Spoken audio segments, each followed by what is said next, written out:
Amel est inquiète pour Lisa dans Demain nous appartient.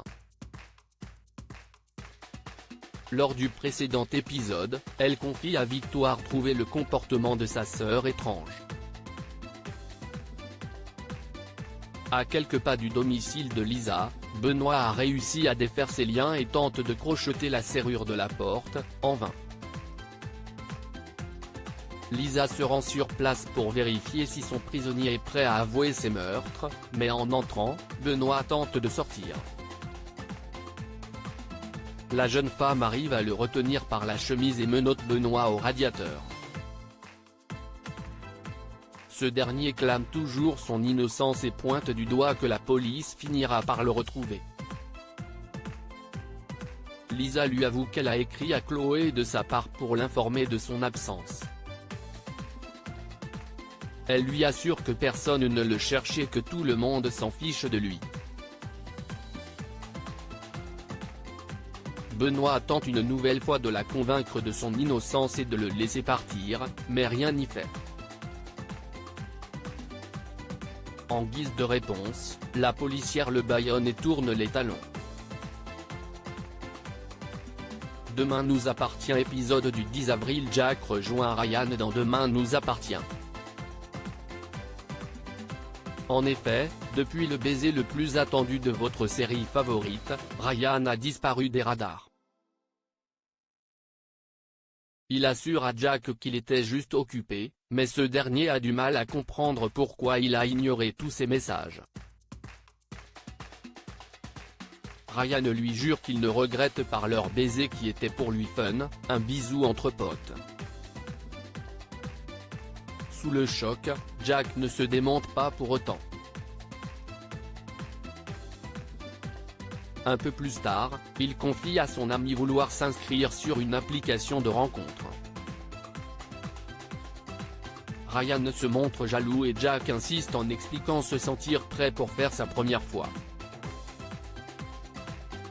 Le soir même, Ryan vérifie s'il est bien inscrit et semble préoccupé. De leur côté, Myriam et Martin prennent un café au Spoon. Les deux ex s'inquiètent énormément pour leur fils et mettent les choses à plat entre eux. Myriam revient sur sa grossesse et avoue à Martin qu'il avait l'air tellement soulagé quand elle lui a annoncé qu'elle pensait avorter, qu'elle a décidé d'élever Nordine avec son compagnon de l'époque. Non loin de là, Nathan les entend discuter et culpabilise d'avoir refusé la mission de Martin. Au même moment, Karim a rendez-vous avec le receleur. Malheureusement, l'homme a senti le piège et ne se présente pas. Nathan se lance dans sa mission ni une, ni deux. Après son service, Nathan se rend à l'hôpital. Il croise Julie qui lui donne des nouvelles de Nordine. Ainsi, elle lui avoue que les médecins ne savent pas s'il va sortir du coma. Nathan lui confie qu'il envisage de jouer les appâts pour arrêter les voleurs. En effet, il culpabilise de ne rien faire et se sent comme un complice par son inaction.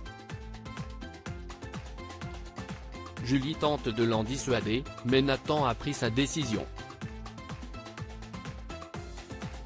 Au commissariat, il annonce vouloir aider les policiers. Il contacte Yann Gilbert, le receleur et lui laisse un message vocal. Quelques secondes après, ce dernier le rappelle et lui donne un rendez-vous. Malheureusement, Georges n'a pas eu assez de temps pour localiser l'appel. View this post on Instagram à post shared by Demain nous appartient @dna-batf1, équipé pour sa mission d'infiltration, Nathan est sollicité par Raphaël. Prévenu par Julie, elle l'incite à faire marche arrière, mais il refuse. Nathan se rend au rendez-vous à l'adresse donnée par le receleur. Stressé, le jeune homme ne cesse de toucher son bonnet, ce qui intrigue le receleur. L'homme soulève son bonnet et découvre l'oreillette. Il le frappe violemment et prend la fuite par une fenêtre. Sonné, Nathan voit Martin et son équipe intervenir dans l'appartement. Dans la rue, une ombre attend le receleur et l'entraîne dans un coin sombre. Il le fait tomber au sol et lui assène de violents coups de pied au ventre. Le voleur jure à l'homme n'avoir pris que 3-4 téléphones, mais son agresseur ne veut rien entendre. L'individu l'accuse de vouloir le doubler. Néanmoins, cet homme n'est pas inconnu. Il s'agit de Jules.